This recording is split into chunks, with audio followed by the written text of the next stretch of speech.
네, 내년 4월 7일 재보궐선거를 앞두고 저희가 기획한 코너로 한번 마련한 순서죠. 네, 그렇습니다.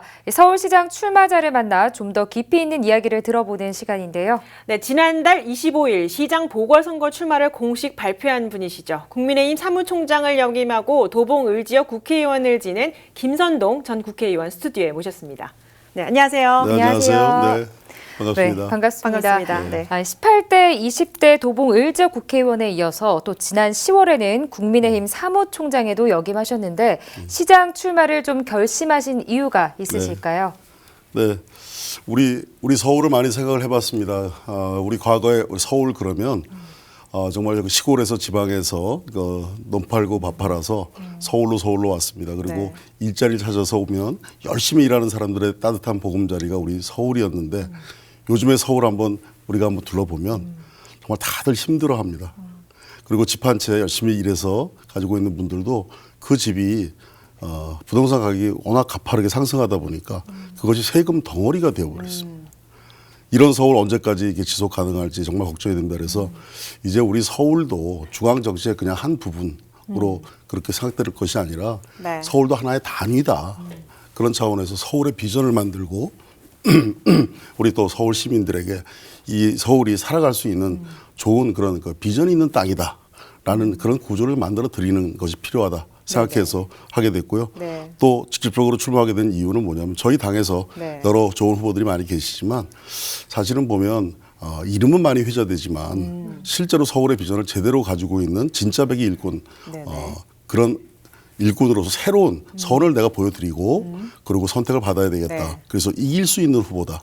저는 서울 강북 지역에서 어려운 데서 정치를 해본 사람입니다. 네. 정말 어려운 데서 정치하다 보니까 서울 전체를 놓고 선거를 해보라 그러면 우리 지역구보다 훨씬 더 여건이 좋은 그런 서울이기 때문에 서울에서도 제가 빨간불을 켜고 네네. 서울 강북 지역에서부터 빨간불을 켜서 서울 전체를 밝히는 그런 후보가 되겠다. 승리할 후보가 되겠다라는 그런 각오와 의지로 네. 출마하게 됐습니다. 네.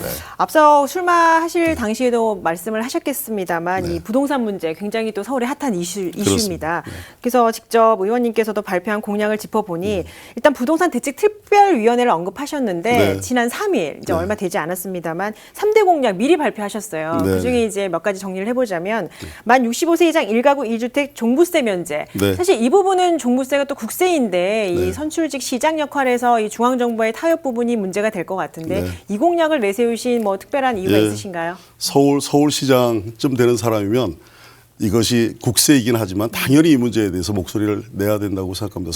서울 대부분의 서울 주민 시민들이 당사자이기 때문입니다. 그래서 네. 우리가 보통 보면 열심히 일하는 사람들이 이제 퇴역을 해가지고 결국 보면 보통 사람들의 경우에 집 한 채 네네. 이제 달랑 가지고 있는데 네네. 그 집 한 채가 세금 덩어리입니다. 더 소득원은 더 이상 없고 집 한 채 있는데 이거 어떻게 살아가란 말이겠습니까? 그러면 전부 다 집 팔고 변두리 가거나 네. 더 밖으로 나가야 되는데 이런 서울시를 그대로 허용해서는 안 된다. 그래서 왜 옛날에 보면 광고에 열심히 일한 당신 떠나라. 네. 뭐 휴가 한번 해봐라 이런 얘기였는데 네. 열심히 일한 어르신들 이제 편히 쉬셔라 하는 구조를 만들어 드려야 되겠다. 그래서 제가 좀 살펴봤어요. 네. 65세 이상 되시는 분들 종부세를 면제를 하게 되면 어떻게 되는가, 재원이 어떻게 되는가 따져봐야 될 거 아니겠습니까? 그렇죠. 근데 제가 보니까 사실은 중앙정부에서도 내년부터 70세 이상 되는 분들의 80% 종부세를 면제를 해주시는 걸로 기돼 있습니다. 그러면 네. 조금만 하면 되는 거죠. 거기에다가 65세부터 보통 이제 많이 그만두시게 되니까 65세부터 69세까지 구간 네. 그 부분을 우리가 서울시에서 좀 책임을 져주면 네. 중앙정부에 먼저 촉구를 하는 거죠, 사실은. 그래서 해주면 좋고 만약에 중앙정부가 비협조적으로 나오는 경우에는 네. 서울시부터라도 먼저 해서 이렇게 하는 것이 옳다.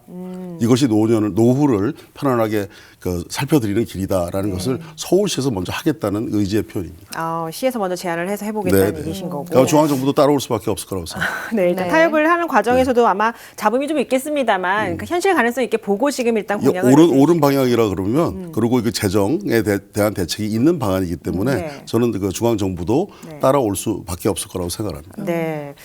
곧이어서 또 이게 서울형 임금 지원 계획도 좀 세웠는데 지금 네. 현재 최저임금 시급이 이제 8,590원입니다. 네. 여기서 이제 본인이 시장이 되셨을 때는 이 내년 정부가 계획했던 임금보다 더 저렴하게 갈 수 있는 방법으로 시가 먼저 지원하는 방안을 마련해 네. 보겠다. 제가 이 그래서, 부분도 굉장히 설명이 필요할 것 최저임금 같아요. 굉장히 논란도 많았던 건데 그럼요. 이왕 그 제도를 시행을 했으면 제대로 네. 그것이 목표가 빨리 달성될 수 있도록 네. 해야 된다 그러는데 제가 봤을 때 그 문재인 정부에서 1만 원 최저임금 1만 원 성취 못할 것 같습니다. 아, 네. 그래서 제가 다른 구조를 제가 생각을 해봤습니다. 내년에 최저임금이 우리 중앙정부에서 하는 것은 8,720원입니다. 그렇죠. 저는 900원까지 하겠다는 겁니다. 더 많이 주겠다는 거죠. 900원을 더. 예, 더 많이 준다 그러죠. 그러면 업주의 부담 어떻게 하느냐?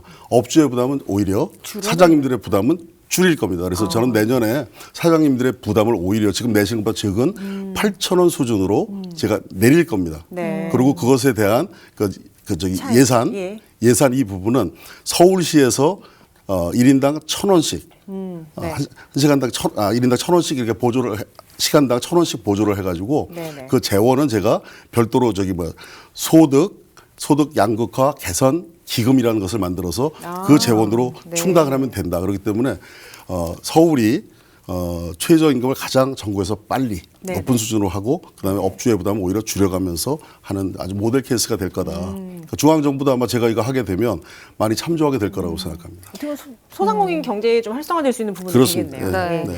그런데 이 서울의 소득 양극화 개선 방안으로 기금 8조 원 마련을 공약으로 발표를 네. 하셨습니다.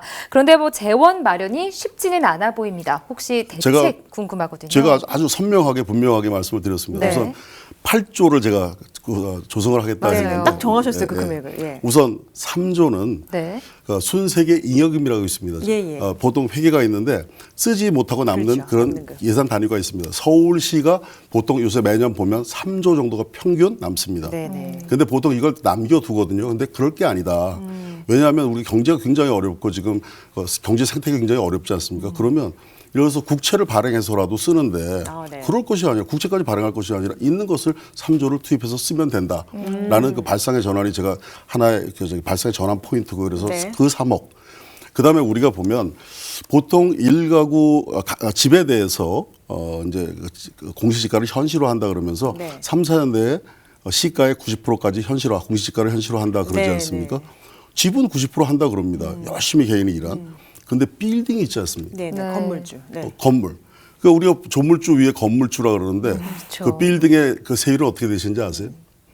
공시지가가 40%밖에 안 됩니다. 네. 그것을 현실화율을 80%로 올리고 올려서, 예. 그리고 공시지가가 200억이 넘는 그런 고층 고가의 그런 빌딩의 경우에는 조금 더 세금을 좀 더 부과를 네, 하는 네. 율을 적용을 하면 3조 정도의 그런 그 예산이 확보될 수 있다라는 그런 판단을 했습니다. 그리고 네. 여기에다가 서울시에서 사실은 방만하게 지금 그 재정을 운영하고 있는데 저는 지금이 굉장히 어려워 서울 시민들이 고통을 받는 시즌이기 때문에 예를 들어서 제가 당선이 되면 제 임기 1년 2개월 동안은 서울 시민의 삶 중심으로 예산을 전부 다 합리적으로 구조조정해서 쓰도록 하겠다. 네. 거기서 재원 2조 가까이 저는 마련할 수 있다고 생각합니다. 그러면 3조, 2조 합치면 네. 8조 나오죠. 네. 그것을 갖고 예. 정말 어려운 계층을 돕는 그런 예산 재원으로 쓸 것이고 그다음에 미취업 청년 네네. 요번에는 그까지는 하진 않았습니다. 미취업 청년 층에도 한 2조 정도 네. 우리가 할애를 해서 좋은 프로그램으로 좋은 플랫폼을 만들면 우리 청년들에게 큰 희망을 줄 수 있겠다. 네. 고안하고 있고 곧 발표를 할 계획에 네. 있다는 말씀을 드립니다. 네. 앞서 3대 공약 미리 일단 짚어서 말씀해 주셨고 이제 좀 시간이 좀 짧습니다만 마지막으로 이제 내부 공천 심사도 좀 남아 있고요. 당내에서 심사도 남아 있고 이제 출마 선언 이후에 지금 어떻게 활동하고 계신지 우리 시민분들께도 또 한 말씀 해주시죠. 네네. 제가 25일 날 출마 선언을 했고요. 어제는 공약을 발표를 했습니다. 우리 서울 시민들의 삶이 지속 가능해야 됩니다. 그리고 희망을 얘기하기 전에 생존 가능해야 된다고 생각합니다. 그 틀을 만들어야 되는데 중앙정부에서 지금 재난소득, 재난지원금을 이렇게 지급을 하지만 사실은 일회성으로 그치고 맙니다. 이것을 지속 가능하게 서울은 다르게 해야 된다고 생각합니다. 그래서 제가 그 구조를 만들었습니다. 이런 것들을 하나하나 공약으로 발표해가면서 서울 시민들에게 그냥 서울시장 후보의 이름값이 아니라 제대로 일할 수 있는 비전, 그리고 정책의 보따리를 서울 시민들에게 드려서 우리 서울시로에서 정말 제대로 일할 사람이 이런 사람이 있구나 하는 것을 저는 알려드리는 그런 캠페인 과정을 진행을 하고자 하는 제가 의지를 가지고 있습니다. 서울 시민 여러분 지켜봐 주시고요. 제가 강북 지역에서 정치를 했는데 그 어려운 지역에서 저희 당 쪽에 한 번도 당선되지 못하는 그런 도봉구에서 제가 재선이나 한 의원입니다. 서울에서 여의도 연구원장도 했고, 우리 당에서 여의도 연구원장도 했고, 사무총장도 했습니다. 준비되어 있습니다. 한번 지켜봐 주십시오. 열심히 해서 우리 서울을 살리는 서울시장이 되겠습니다. 고맙습니다. 네, 오늘 바쁘신데도 있게 출연해 주셔서 정말 감사합니다. 고맙습니다. 네, 감사합니다. 고맙습니다. 감사합니다. 네.